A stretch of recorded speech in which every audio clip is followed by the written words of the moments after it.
सरकटे की पावश वाला लावे वाला कलश अक्षय कुमार के कैरेक्टर को किसने दिया? क्या तुमको पता है कि भास्कर और जना के पोस्ट क्रेडिट सीन में एक चीज किसी ने नोटिस नहीं की है, और वहीं पे सभी सरकटे को बेवकूफ समझ रहे थे, लेकिन उसने जो कुछ भी किया उसके पीछे एक बहुत बड़ा रीजन था। उसका मास्टर प्लान था जिसकी वजह से उसने औरतों को गंजा किया। नहीं, उसे उनके बाल नहीं चाहिए थे। और मुझे पक्का पता है कि तुमने ये भी नोटिस नहीं किया होगा कि इन चारों में से सरकटे ने सिर्फ जना को ही क्यों टारगेट किया और उसे जिंदा क्यों छोड़ा, और जहाँ कोई सिर्फ आधा आधा जा सकता है, स्त्री पूरी कैसे चली गई? दरअसल वो क्या है कि स्त्री, रुको यार, सब्र करो, सब कुछ इंट्रो में ही बता दूं क्या? अरे रुको जरा, सब्र करो। तो अब तक तुम थंबनेल, टाइटल और मेरे भाषण से इतना तो समझ गए होंगे कि इस वीडियो में मैं तुम्हें स्त्री 2 मूवी की कुछ मुंह फाड़ डिटेल्स बताऊंगा। साथ ही में हम मूवी के कुछ अनसुलझे सवालों को सुलझाने की कोशिश भी करेंगे।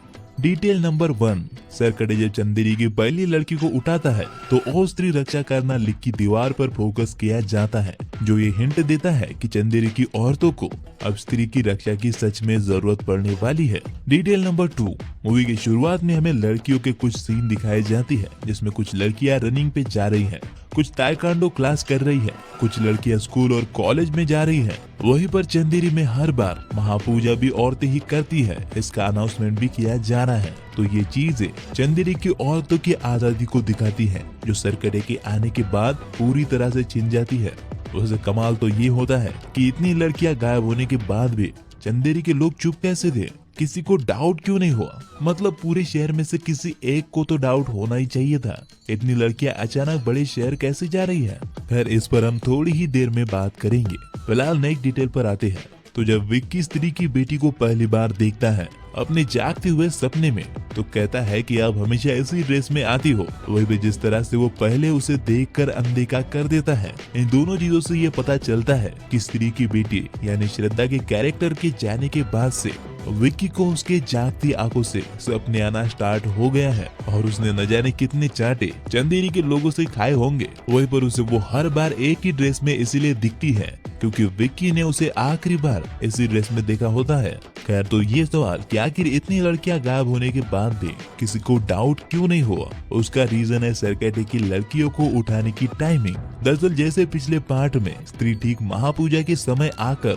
मर्दों को उठा ले जाती थी, ठीक वैसे ही सरकटे महापूजा के समय आकर ही हर साल चंदेरी की लड़कियां उठाता है, और वो भी हर साल सिर्फ एक या फिर 2 ही। इसलिए लोग ये समझते हैं कि वो लड़कियां शहर छोड़ के चली गयी। शक न होने का एक रीजन ये भी होता है कि जितनी भी लड़कियां सरकटे ने उठाई थी वो सभी आत्मनिर्भर थी, यानी अपना ख्याल खुद रख सकती थी। हालांकि फिर भी ये चीज हजम करना थोड़ा मुश्किल है कि पूरे चंदेरी शहर की इतनी लड़कियों में से एक के भी घर वालों ने कोई एक्शन नहीं लिया। इनफैक्ट चिट्टी के गायब होने के बाद भी उसके माँ बाप से ज्यादा बिट्टू परेशान था।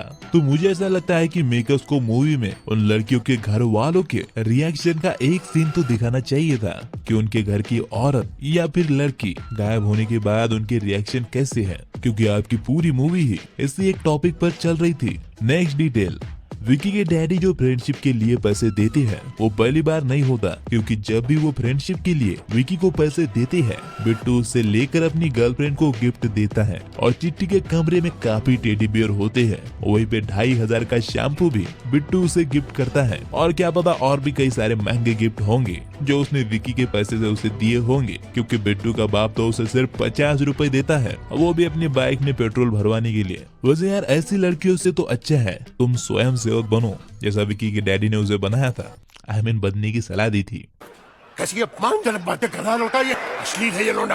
कह तो पिछली मूवी में विक्की रोज जॉगिंग के लिए जाता था, लेकिन बिट्टू बताता है कि गर्लफ्रेंड के दुख में उसने जॉगिंग छोड़ दी है, और एक्चुअली में विक्की इस फिल्म में मोटा दिखता है, उसकी शर्ट में से हल्की सी तोन दिखती है। नेक्स्ट डिटेल, जब विक्की और बिट्टू जना को चंदेरी वापस लाते हैं तो लोकेश और नरेंद्र जना के लिए बिट्टू की बाइक लेकर आते हैं। इतनी मेहरबानी इसलिए होती है क्योंकि उस समय जना चंदेरी की आखिरी उम्मीद होता है। तो छोटी मोटी डिटेल्स बहुत हो गई, अब जरा बड़ी पे आते हैं। जरा इस यूनिवर्स के थैनोस की बात करते हैं। तो अक्षय कुमार के इस कैरेक्टर का भी नाम नहीं बताया गया है, तो फिलहाल के लिए हम इसे थैनोस ही बुलाएंगे।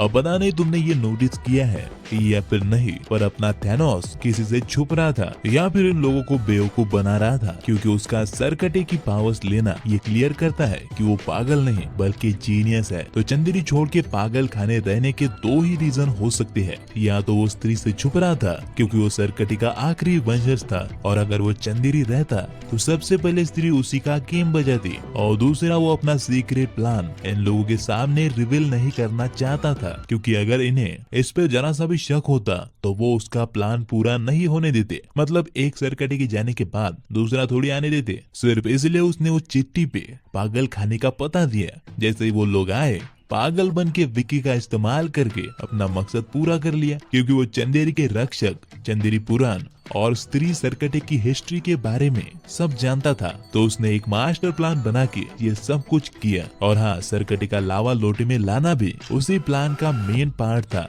यानी वो लावा कौन लाएगा ये भी उसने पहले ही तय कर दिया था। वो क्षमा हो सकती है, जना या फिर रुद्रा भी हो सकता है, कर मुझे तो वो क्षमा ही लगती है। लेकिन उसके प्लान और फ्यूचर पर हम एक सेपरेट वीडियो में डिटेल में बात करेंगे। अगर मैं उसकी यहाँ पर डिटेल में बात करने लगूँ तो वीडियो अपना 1-2 घंटे का बन जाएगा, इसीलिए तुम बस सब्सक्राइब कर दो, क्योंकि अगली वीडियो सरकटे पर होगी। नेक्स्ट डिटेल, अब फिल्म में जो ये रोमांटिक गाना है, नॉर्मली देखने पर लगता है कि वो बस विक्की का सपना था, लेकिन वो एक हकीकत होती है। हाँ, मैं जानता हूँ कि जब रुद्रा और बिट्टू वहाँ आती है तो विक्की अकेला होता है, दिए और फूल भी गायब होती है, लेकिन रुद्रा भैया एक बात कहते हैं कि वो सब कुछ अपने साथ समेट के ले गई है, कुछ ऐसा ही कहते हैं ना। तो एक्चुअली में उनकी बात सच होती है। चलो मैं एक्सप्लेन करता हूँ। देखो, लास्ट में हमें कुछ चीजें पता चलती है। पहली तो वो एक पावरफुल घोस्ट है, और दूसरी वो भी विक्की से प्यार करती है, वो भी आत्मा वाला, समय से परे वाला सॉलिड प्यार। तो इसीलिए वो अपने जादू से ये सब कुछ क्रिएट करती है ताकि विक्की के साथ कुछ प्यार भरा टाइम बिता सके। लेकिन जैसे बिट्टू और रुद्रा उनके नजदीक आती है, वो विक्की की उंगली खाने वाला इल्यूजन बना के गायब हो जाती है, ताकि उन दोनों को लगे कि विक्की सपना देख रहा था। लेकिन दूसरी तरफ ये सब कुछ सच है, इसका सबूत वो विक्की के पास छोड़ के जाती है। प्यार की एक पंखुड़ी, भाई मतलब सीक्रेट वाला प्यार चल रहा है। खैर, वहीं पर ये सब सच है। इसका एक और सबूत ये भी होता है कि वो विक्की को सेल्फी नहीं लेने देती। वैसे एक छोटी सी डिटेल ये भी है कि जब जना सरकट से बचने के लिए उस पे शराब डालता है तो वो उसे पीता है, और हमें ये पहले ही बताया गया था कि चंद्रभान कितना बड़ा शराबी था। तो इतनी छोटी चीज में डिटेलिंग करने के लिए डायरेक्टर की तारीफ बनती है, और इसे नोटिस करने के लिए मेरी भी। नेक्स्ट डिटेल, जना के थोड़ी देर मरने के बाद विक्की उसे जगाने के लिए गोवा चलेंगे ये बार बार कहता है। ऐसा इसलिए क्योंकि जना और बिट्टू पिछले पार्ट में विक्की से बार बार कहते रहते हैं कि गोवा जाना है, लेकिन वो मानता नहीं है। अगली डिटेल एक्चुअली में एक सवाल है, क्या सरकटे सिर्फ सुट्टा मारने वाली और लड़कों का काटने वाली लड़कियों को ही उठाता था, जैसा कि ये पहली सुट्टा गर्ल और दूसरी अपनी चिट्टी जो अपने बिट्टू को बस घुमा रही थी? तो जवाब है नहीं। शायद मेकर्स जानते थे कि यह सवाल जरूर उठाया जाएगा कि हमारी सभ्यता को चोट पहुंचाई जा रही है या फिर वगैरह वगैरह, इसलिए जना के घर वाले सीन में साफ क्लियर किया गया है कि ज्यादातर लड़कियां जो सरकटे ने उठाई थी उनकी सोच चंदेरी की बाकी लड़कियों से काफी आधुनिक थी। कुछ लड़कियां बाहर जॉब करती थी, कोई ताइक्वांडो चैंपियन थी, और किसी ने जातिवाद को पैरों तले दबोच की दूसरी कास्ट में शादी की थी। और वही बिट्टू भी ये क्लियर करता है कि चिट्टी के भी काफी बड़े बड़े ड्रीम्स थे, और जो पहली लड़की हमने देखी थी वो भी किसी ऐसी ही चीज में होगी, चंदेरी के बाहर जॉब करती होगी या फिर ताइक्वांडो चैंपियन जैसी कोई चीज होगी। वैसे क्या तुमने ये नोटिस किया था कि विक्की को मेकर्स 3-2 में as a super hero introduce कर चुकी है? नहीं, मैं झूठ नहीं बोल रहा हूँ, बल्कि मैं तुम्हें थोड़ी ही देर में प्रूफ के साथ बताऊंगा कि विक्की के पास कौन सी सुपर पावर है। नेक्स्ट डिटेल, वैसे विक्की की गर्लफ्रेंड ही स्त्री की बेटी है। इसका क्लाइमैक्स से पहले ही हमें हिंट दिया जाता है। जब विक्की बोलता है कि ये छोटी बच्ची कौन है, तब स्त्री की बेटी अजीब से एक्सप्रेशन देती है। नेक्स्ट वन इज, जिस हाथी में वो लोग छुपते हैं उसे हमें रुद्रा भैया के गाने में पहले ही दिखाया गया था। वैसे जब सरकटे क्षमा को लेने आता है तो सभी मर्दों को अपने वश में कर लेता है, लेकिन अगर तुम ध्यान से नोटिस करोगे तो लोकेश को उसने पहले ही वश में कर लिया होता है। अगर तुम इस सीन को ध्यान से देखोगे तो लोकेश पहले से ही सरकटे के कंट्रोल में होता है। नेक्स्ट डिटेल, जना की सर का ये लाल लाइट उसने भेड़िया मूवी में पहली बार यूज किया था, जहाँ वो भास्कर को भेड़िया बना रहे थे या फिर भेड़िया से मुक्ति दिला रहे थे। अब जैसा कि मैंने कहा था कि हम विक्की की सुपर पावर पर बात करेंगे, तो चलो उस डिटेल को जानते हैं जिसको ज्यादातर लोगों ने नोटिस नहीं किया। स्त्री 2 में डायरेक्टर ने ये क्लियर हिंट दिया है कि हॉरर कॉमेडी यूनिवर्स में विक्की नाम के कैरेक्टर का आगे बहुत इंपॉर्टेंस होने वाला है, और उसकी गर्लफ्रेंड जो उससे कहती है कि तुम्हारा मकसद इन सब चीजों से बहुत बड़ा है और हमारा रिश्ता समय से परे है, इन बातों को हल्के में मत लेना। मुझे ऐसा स्ट्रांगली फील हो रहा है कि विक्की इस यूनिवर्स का आयरन मैन होने वाला है, यानी कि वो फ्यूचर में अक्षय कुमार के कैरेक्टर यानी थैनोस को हराने में सबसे बड़ा रोल प्ले करेंगे, या फिर ये भी हो सकता है कि वही उसे हरा दे, या फिर मैं कुछ ज्यादा ही बोल रहा हूँ। लेकिन फिलहाल अगर हम विक्की के पावर्स की बात करें तो उसके पास सच्चाई और प्यार की ही पावर्स नहीं है, उसके पास कुछ और भी पावर्स है जिसके बारे में वो खुद नहीं जानता। तुम्हें याद होगा जब सरकटे क्षमा को लेने आता है तो अपनी आंखों से एक एनर्जी सभी मर्दों पर छोड़ता है, जिससे वो सभी उसके फॉलोअर्स बन जाते हैं। लेकिन विक्की उसके सबसे करीब होकर भी उस पर सरकटे की पावर्स असर नहीं करती। वही भी अगले सीन में जानबूझ के जना के जरिए हमें ये चीज याद दिलाई जाती है कि विक्की को सरकटे की पावर्स से कोई भी असर नहीं हुआ है, तो वो सिर्फ नाम का रक्षक नहीं है,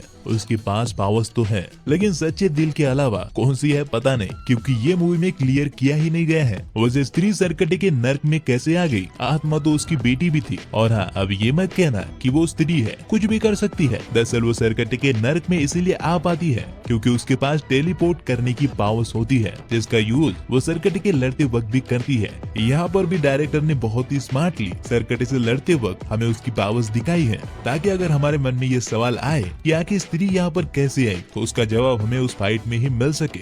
नेक्स्ट डिटेल, श्रद्धा विक्की को बताती है कि सरकटे की सत्ता को ना ही अकेले स्त्री मिटा सकती है और ना ही पुरुष, दोनों को साथ मिलकर मिटाना पड़ेगा। और लास्ट में स्त्री और विक्की मिलकर सरकटे को मारती है, जहां विक्की हथियार निकालता है और स्त्री सरकटे के सर के 2 टुकड़े कर देती है। वहीं पर अर्धनारेश्वर से डायरेक्टर ने औरतों की अहमियत को समझाया है। सरकटे के सर को मेल ईगो की तरह दिखाया गया है, जिसको आप जितना काटोगे वो उतना ही बढ़ेगा। उसे स्त्री और पुरुष को साथ मिलकर ही मिटाना पड़ेगा। और एक्चुअली मैं सच कहूँ तो ये हमारे समाज की भी सिचुएशन अभी है। वैसे मैं गारंटी के साथ कह सकता हूँ कि श्रद्धा के कैरेक्टर को लेकर तुमने ये डिटेल जरूर मिस कर दी होगी। ये सुनने में भी शायद तुम्हें अजीब लगेगा, लेकिन स्त्री की चोटी जो है, जो कि अब उसकी बेटी के पास है, वो अपने होस्ट की इच्छा के हिसाब से अपनी साइज बदल सकती है। यकीन नहीं हो रहा है ना? चलो प्रूफ देता हूँ। तो मूवी में सबसे पहले वो अपनी चोटी का यूज इस सीन में करती है, जब सरकटे विक्की को गर्दन पर उठा लेता है और उसे बचाने के लिए वो यहाँ से अपनी चोटी से सरकटे पर वार करती है, तो वो सरकटे से काफी दूर होती है। अब मैं उन दोनों की दूरी से तुम्हें यही बताना चाहता हूँ कि यहाँ से सरकटे को चोटी फेंक के मारते वक्त वो काफी लंबी हो गई होगी, लेकिन जब वो सरकटे के पास आती है तो चोटी इतनी लंबी नहीं दिखती, फिर भी वो उससे लंबी होती ही है। लेकिन जैसे ही सरकटे उसे चोटी से पकड़ के दूर फेंकता है, तो तब उसके चोटी की लंबाई करीब उसके घुटनों तक ही होती है। लेकिन वही जब कोई नॉर्मल सीन हो जहाँ वो कोई फाइट नहीं कर रही होती है, वहाँ पर देखोगे तो चोटी की लंबाई लगभग आधी हो जाती है, यानी कि हमें चोटी की कई सारी साइजेस देखने को मिलती है। चलो मैं तुम्हें कुछ और एग्जांपल्स देता हूँ, जहाँ पर जब वो दोनों सरकटे के घर में जाती है तो उसने चोटी ऊपर बांधी होती है, तो देखने में उसका साइज काफी छोटा लगता है, पर जैसे ही वो उसे खोलती है तो एकदम से लंबी हो जाती है।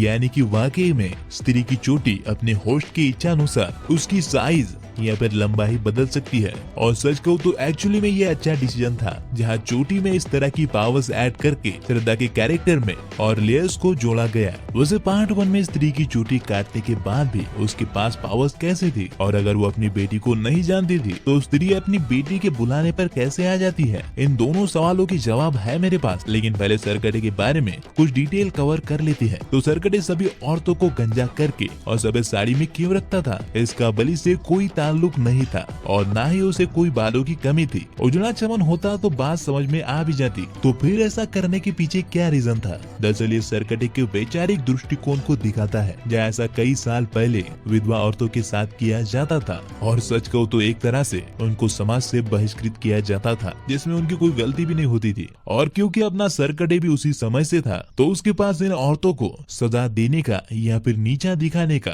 कोई और बड़ा रास्ता नहीं था। वो उनकी बलि से पहले उनको ये दिखाना चाहता था कि औरतों की असली जगह क्या है, लेकिन उसी को उसकी असली जगह दिख गई। अब नेक्स्ट डिटेल भी इसी चीज से रिलेटेड है, जहाँ पे मूवी देखकर नॉर्मली ये लगता है कि सरकटे का मकसद स्त्री की और बाकी औरतों की बलि देकर और ज्यादा पावर हासिल करना था बस, लेकिन ऐसा नहीं है, बल्कि उसका असली मकसद था अपनी पितरों सत्ता स्थापित करना। यानी जिस समय पर वो चंदेरी का मुखिया था, उस समय जैसे चंदेरी में सिर्फ मर्दों की चलती थी और लड़कियों को या फिर औरतों को जैसे दबा के रखा जाता था, वो वही सब वापस लाना चाहता था। लेकिन आधुनिक लड़कियां उसका रास्ता रोकती, इसलिए उसने सबसे पहले उन्हें उठाना स्टार्ट कर दिया। उसके रास्ते का दूसरा कांटा थी खुद स्त्री नाम की चुड़ैल, जिसकी बलि देकर वो इतना पावरफुल बन जाता कि उसे चंदेरी में आने के लिए महापूजा का इंतजार नहीं करना पड़ता, और मर्दों को तो वो पहले ही अपनी तरफ कर चुका था। तो बेसिकली अगर वो इन औरतों की और स्त्री की बलि देकर पावरफुल बन जाता, तो उसके बाद वो अपने प्लान को स्टार्ट कर देता, जो है चंदेरी को पितृसत्ताक बनाना। तो अब आते हैं पहले सवाल पर कि अगर स्त्री अपनी बेटी को नहीं पहचानती थी तो उसके आवाज देने पर आई क्यों? इसका बड़ा ही सिंपल रीजन था, उसकी बेटी की आवाज का दर्द। स्त्री हमेशा इंसान के चेहरे से ज्यादा उनकी फीलिंग से उन्हें पहचानती है, ये हमने पार्ट 1 में भी देखा था। इसलिए जब वो प्यार और दर्द से अपनी माँ को आवाज देती है तो स्त्री उसकी आवाज पहचान लेती है कि उसी की बेटी ने उसे बुलाया है। वैसे अगर तुम स्त्री 2 के पहले पोस्ट क्रेडिट सीन में वरुण की बॉडी ठीक से देखोगे तो बहुत गड़बड़ है भाई। मतलब वो भेड़िया वाली बॉडी है ही नहीं, वो खड़े भी पेट अंदर करके रहते हैं। नहीं, मैं यहाँ पे कंप्लेंट या फिर बॉडी शेमिंग नहीं कर रहा हूँ, बल्कि ये बता रहा हूँ कि ये पोस्ट क्रेडिट सीन मुंजा के बाद शूट किए गए हैं। यानी कि मेकर्स ने इन दोनों पोस्ट क्रेडिट सीन को स्त्री 2 से कनेक्ट करने का प्लान बाद में बनाया होगा। खैर, स्त्री की चोटी काटने के बाद भी उसके पास पावर कैसे थी? इसका बड़ा ही सिंपल रीजन है कि स्त्री 2 की स्टोरी में चीजों को फिट करने के लिए मेकर्स ने उन्हें बदला है। इसलिए पार्ट 1 में हमने देखा था कि चंदेरी पुराण के मुताबिक स्त्री और उसकी प्रेमी की सुहागरात हुई भी नहीं थी। वहीं पे पार्ट 2 में उनकी एक बेटी भी है, वो भी काफी बड़ी लग रही है। वहीं पे दूसरी तरफ स्त्री की पावर्स भी उसकी चोटी में होती थी। इसलिए जैसे ही पार्ट 1 में विक्की उसकी चोटी काटता है, वो भाग जाती है। सोचो अगर उसके पास चोटी काटने के बाद भी पावर्स होती तो इन दोनों का गेम नहीं बजाती। इसलिए इसका सिंपल जवाब यही है कि मेकर्स ने ये सब कुछ बाद में प्लान किया है और स्टोरी में फिट किया है। खैर, अगर तुम्हें वीडियो अच्छा लगा हो तो लाइक शेयर सब्सक्राइब जरूर करना, बहुत मेहनत लगी है यार।